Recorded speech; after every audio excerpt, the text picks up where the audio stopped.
Bonjour Amaury Vassili. Bonjour.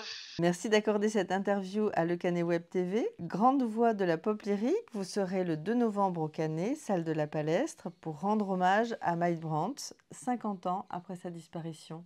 J'ai eu l'envie de créer un spectacle spécial hommage à Mike Brandt parce que il y a déjà 10 ans de cela, j'avais eu l'occasion de reprendre son répertoire pour un album hommage qui a été très bien accueilli et j'ai toujours senti qu'il y avait une ferveur particulière autour de Mike et de sa carrière. Et c'est pour ça que nous partons depuis le mois de mai dernier avec ce spectacle Mike Brandt 50 ans de légende. Vous êtes accompagné de votre orchestre. Je suis accompagné d'un bel orchestre de 7 musiciens, donc c'est une chance aussi de pouvoir avoir toutes ces personnes à mes côtés pour reproduire musicalement, fidèlement, la musique de Mike. Outre l'immense talent de cet artiste, pourquoi avoir choisi Mike Brandt? C'était justement une succession de hasards, c'est-à-dire que en 2004, lorsque je fais ma toute première télévision, c'était, à l'époque chez Pascal Sevran, qui m'a donné cette chance, après un casting où, voilà, il m'avait pas retenu, mais il m'avait dit: «Écoute, tu passeras dans une émission» et donc cette émission, c'était une spéciale Mike Brandt, donc il a fallu que je choisisse un titre parmi ceux qui étaient encore disponibles. J'ai chanté une chanson que je connaissais un petit peu moins que les autres, mais que j'aimais beaucoup aussi, qui s'appelait «Tout donné, tout repris». Et c'est ainsi, en gros, que ce lien avec Mike Brandt a démarré, puisque 10 ans plus tard, j'avais démarré ma carrière en 2009, et donc c'est en 2014 que Warner, ma maison de disques de l'époque, me propose d'enregistrer un album hommage à Mike Brandt. Voilà, et est-ce que ça pourrait me plaire? Donc je leur ai tout de suite dit que oui, parce que d'une certaine manière, ça bouclait la boucle à mes yeux de ma toute première télé, mais j'avais forcément une condition, c'était celle euh, d'avoir une certaine légitimité à reprendre son répertoire, et donc j'ai voulu que la famille de Mike puisse entendre le travail qu'on allait faire sur cet album et puisse m'épauler, me donner des conseils et me soutenir au moment de la promotion de cet album. Et c'est d'ailleurs de cette manière que j'ai eu la chance d'hériter de la dernière composition de Mike, sur laquelle nous avons demandé à Michel Jourdan d'écrire un texte pour que cette chanson Où que tu sois prenne vie. Et donc 10 ans plus tard, je me retrouve dans cette même position où je me dis que le public de Mike Brandt, il est toujours là, il a toujours envie d'entendre ces titres mythiques comme Laisse-moi t'aimer, Qui saura, Rien qu'une larme. C'est toute une époque et en même temps, les registres abordés sont assez intemporels. Ils vous correspondent bien? Oui, c'est évident que vocalement, ça correspond à ce que j'aime donner.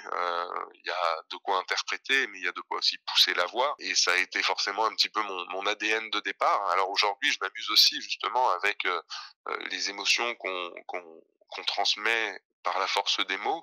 Et c'est là où parfois on catégorise un peu les choses. On a tendance à penser que Mike Brand, voilà, c'est un chanteur romantique, que ce sont que des chansons d'amour. Mais quand on explore un petit peu plus son répertoire, on se rend compte aussi de la manière dont ces mots ont été écrits.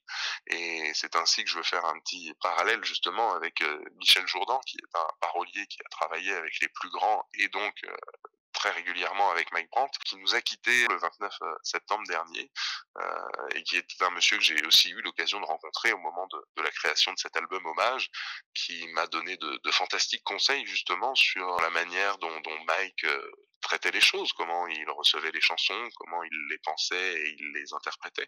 Donc c'était très intéressant pour se nourrir de tout ça et pouvoir proposer ensuite une version qui soit proche de celle de Mike Brandt, mais qui soit bel et bien ma propre interprétation de ces chansons. Beaucoup d'émotions alors, j'imagine. C'est ce qu'on essaye de faire surgir. Ce sont les émotions, quelles qu'elles soient, heureuses, parfois un petit peu plus émotives, mais on pense souvent à nos belles années. Et Mike Brandt fait partie de ces symboles qui ont marqué les gens qui, qui écoutaient cette musique à cette époque. Le chant vous accompagne depuis l'enfance. En 2011, vous représentez la France à l'Eurovision. En 2022, vous remportez la 4e édition de Masked Singer. Une vie de musique et de fantaisie.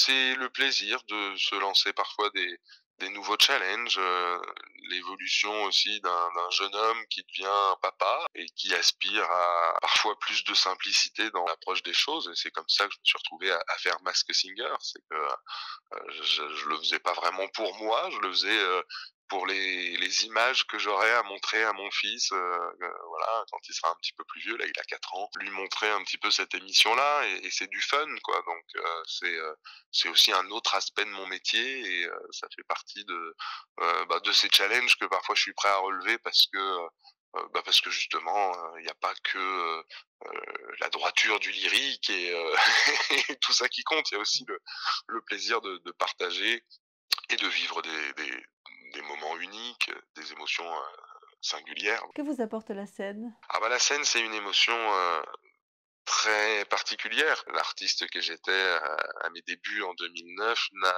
plus rien à voir avec l'artiste que je suis sur scène aujourd'hui en 2025.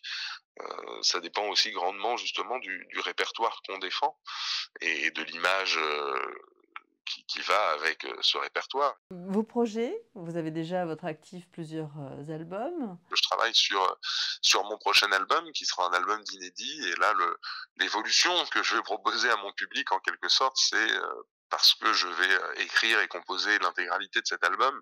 Donc c'est une étape, supplémentaire dans mon chemin, dans ma carrière et voilà, en 2018, je proposais un album inédit avec quelques chansons que j'avais écrites, mais voilà, j'étais aussi, aidé par d'autres artistes qui m'avaient écrit des chansons comme Slimane, voilà, ou d'autres. Je prends les choses en main, j'ai envie de m'exprimer autrement et donc je vais essayer de faire plaisir à mon public. C'est une toute autre émotion, d'autres, doutes, qui nous viennent forcément en tête quand, on propose des textes plus personnels. Toujours dans le registre pop lyrique?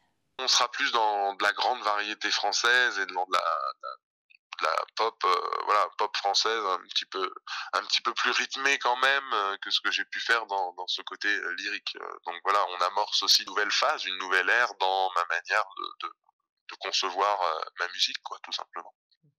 Eh bien, un grand merci, Amaury Vassili, de votre temps, de vos réponses et Merci à vous. nous vous retrouverons donc le 2 novembre au Canet, salle de la Palestre. Avec grand plaisir. Merci pour tout.